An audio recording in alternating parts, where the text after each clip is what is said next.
একদম। দেন বের করে দেন ওকে। হ্যাঁ ম্যাডাম চলুন তো। কি হচ্ছে এখানে? সাউন্ড আচ্ছা, চেঁচামেচি কিসের? ওর হাত ধরেছো কেন? তুমি জানো উনি কে? হ্যালো বন্ধুরা, আসসালামু আলাইকুম। আশা করি তোমরা সবাই ভালো আছো। আমরা সবাই ইতোমধ্যে গরিব ঘরের রাজপুত্র নাটকের ১৩ নম্বর পর্ব দেখে ফেলেছি। আর যদি তোমাদের মধ্যে কেউ এখনও ১৩ নম্বর পর্বটি না দেখে থাকো, তাহলে আমার চ্যানেলে গিয়ে দেখে নিতে পারো। তো বন্ধুরা, শেষে কি হয়েছিল আমরা সবাই দেখেছি। আর আমি জানি তোমরা সবাই এখন অধীর আগ্রহে অপেক্ষা করছো ১৪ নম্বর পর্বে কি হতে যাচ্ছে সেটা জানার জন্য। তো চলুন দেরি না করে মূল আলোচনায় চলে যাই। মেঘলা যে মেয়েটাকে এতদিন সবাই অবহেলা করেছে, অপমান করেছে, সাধারণ গরিব ভেবে দূরে সরিয়ে রেখেছে, সে হঠাৎ করেই জানতে পারে তার আসল পরিচয়। তার বাবা মারা যাওয়ার আগে তার নামে রেখে গেছেন প্রায় ৫,০০০ কোটি টাকার বিশাল সম্পত্তি। ভাবতে পারো বন্ধুরা, যে মেয়েটা একসময় নিজের পরিচয় নিয়েই সংগ্রাম করত, আজ সে হাজার হাজার কোটি টাকার মালিক। এই সত্যটা জানার পর মেঘলার জীবনে যেন এক ঝড় বয়ে যায়। তার চিন্তাভাবনা, তার জীবন সবকিছু বদলে যেতে শুরু করে। শুধু তাই না, মেঘলাকে তার কোম্পানি থেকে একটি ১,০০০ কোটি টাকার ব্যাংক কার্ড দেওয়া হয়। কিন্তু আসল গল্পটা শুরু হয় এখান থেকেই। যখন মেঘলা নিজের সত্যটা যাচাই করার জন্য ব্যাংকে যায়, তখন তার সাধারণ পোশাক দেখে ব্যাংকের ম্যানেজার তাকে বিশ্বাসই করতে চায় না, বরং তাকে অপমান করে, এমনকি ঘাড় ধাক্কা দিয়ে বের করে দিতে চায়।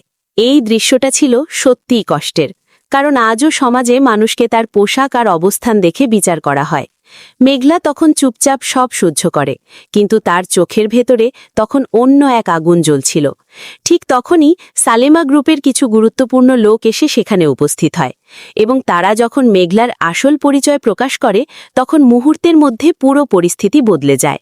যে ম্যানেজার কিছুক্ষণ আগেও তাকে অপমান করছিল, সেই ম্যানেজারই তার সামনে হাত জোর করে দাঁড়িয়ে যায়, ক্ষমা চাইতে থাকে।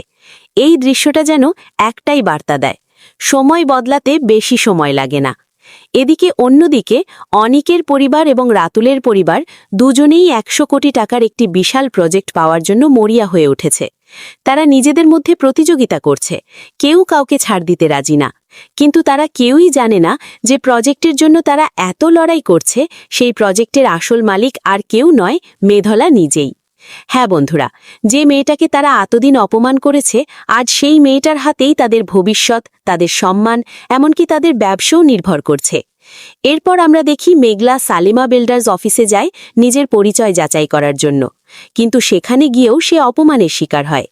রাতুল, যে নিজেকে অনেক বড় কিছু মনে করে, সে মেঘলাকে কাজের লোক বলে অপমান করে এবং তাকে অফিস থেকে বের করে দিতে চায়।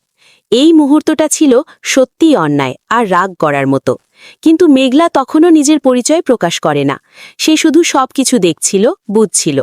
ঠিক তখনই তাদের কোম্পানি ম্যানেজার সেখানে উপস্থিত হয় এবং সে জানিয়ে দেয় মেঘলাই হচ্ছে এই কোম্পানির আসল মালিক। এই কথা শোনার পর পুরো অফিস যেন থমকে যায়। রাতুল এই মুখে কোনো কথা থাকে না। অনেকের পরিবারের চেহারাও বদলে যায়। যারা কিছুক্ষণ আগেও তাকে অপমান করছিল, তারা এখন লজ্জায় মাথা নিচু করে দাঁড়িয়ে থাকে। এই দৃশ্যটাই ছিল ১৩ নম্বর পর্বের সবচেয়ে বড় টুইস্ট।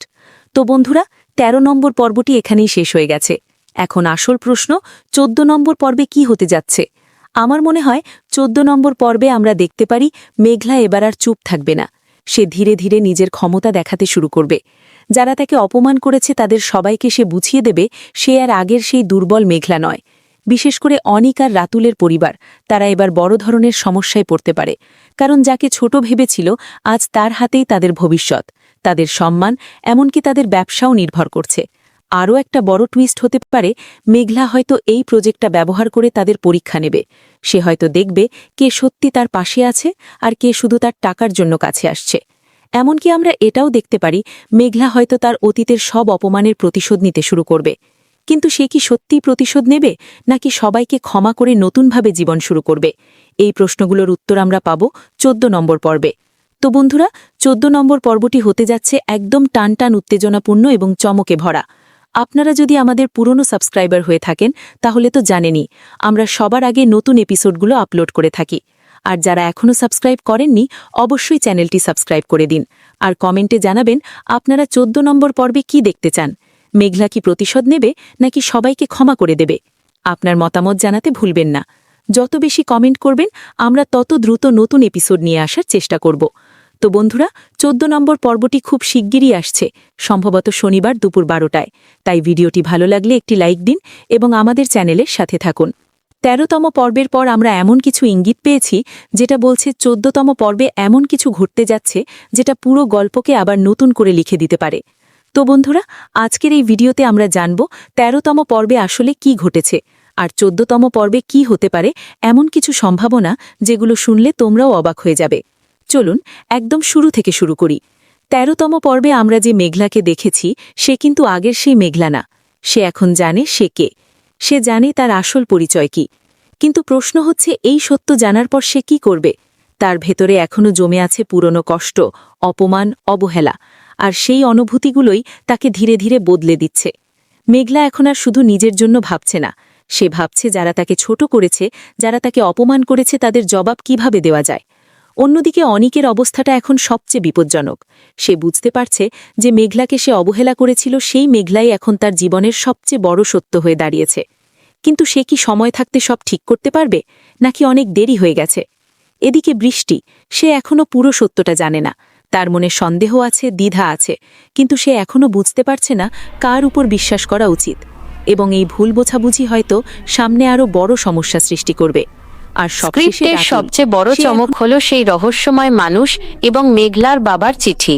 মেঘলা জানতে পেরেছে তার বাবার মৃত্যু কোনো সাধারণ দুর্ঘটনা ছিল না, বরং এটি ছিল একটি সুপরিকল্পিত হত্যাকাণ্ড। চিঠিতে লেখা ছিল, যাকে তুমি শত্রু ভাবছ তার মধ্যেই কেউ একজন তোমার রক্ষক। এই লাইনটা পুরো গল্পকে ঘুরিয়ে দিচ্ছে। তাহলে কি রাতুল চৌধুরী মেঘলার বাবার খুনি, নাকি অনিকের পরিবারের কেউ এর পেছনে জড়িয়ে আছে? আর সেই রক্ষক কে হতে পারে অনিক নিজেও জানে না সে মেঘলার বাবার কোনো গোপন সত্য রক্ষা করছে। 14 নম্বর পর্বে মেঘলা এই রহস্যের জাল ছিঁড়তে শুরু করবে। সেই পুরনো ব্রিজ আর নির্জন বাড়িতে মেঘলা এমন কিছু নথিপত্র পাবে যা রাতুল চৌধুরীর সাম্রাজ্যকে তাসের ঘরের মতো ভেঙে দেবে। অন্যদিকে বৃষ্টির চরিত্রটি এখন এক দোটানায়। সে কি মেঘলার পাশে দাঁড়াবে? বৃষ্টি যখন মেঘলাকে বলবে, আমি তোমার পাশে থাকতে চাই, তখন মেঘলার উত্তর ছিল দেখার মতো, সাহস আছে তো? মেঘলা এখন একা লড়তে শিখছে। অনিক যখন পুরনো ব্রিজে সেই অপ্রত্যাশিত মানুষের দেখা পাবে, তখন সে বুঝতে পারবে তার জীবন এতদিন কতটা মিথ্যে ছিল। অনিক কি পারবে মেঘলার কাছে ফিরে যেতে, নাকি মেঘলা তাকে চিরতরে তার জীবন থেকে মুছে ফেলবে? বন্ধুরা, 14 নম্বর পর্বটি হতে যাচ্ছে টান টান উত্তেজনার। একদিকে 5,000 কোটি টাকার পাওয়ার, অন্যদিকে বাবার মৃত্যুর প্রতিশোধ। মেঘলা কি পারবে সব সামলাতে, নাকি রাতুল চৌধুরী নতুন কোনো ফাঁদ পাতবে? আপনাদের কি মনে হয়, মেঘলা কি অনিককে ক্ষমা করে দেবে? 2. রাতুল কি জেলে যাবে? 3. মেঘলার বাবার আসল খুনি কে? আপনার মতামত নিচে কমেন্ট বক্সে লিখুন। যার কমেন্ট সবচেয়ে ভালো হবে তাকে আমরা আগামী ভিডিওতে শাউট আউট দেব। ভিডিওটি ভালো লাগলে লাইক দিন এবং শেয়ার করুন। শনিবার দুপুর 12টায় চোখ রাখুন পর্দায়, কারণ আসছে বছরের সেরা ড্রামা টুইস্ট। ভালো থাকবেন, সুস্থ থাকবেন। আল্লাহ হাফেজ।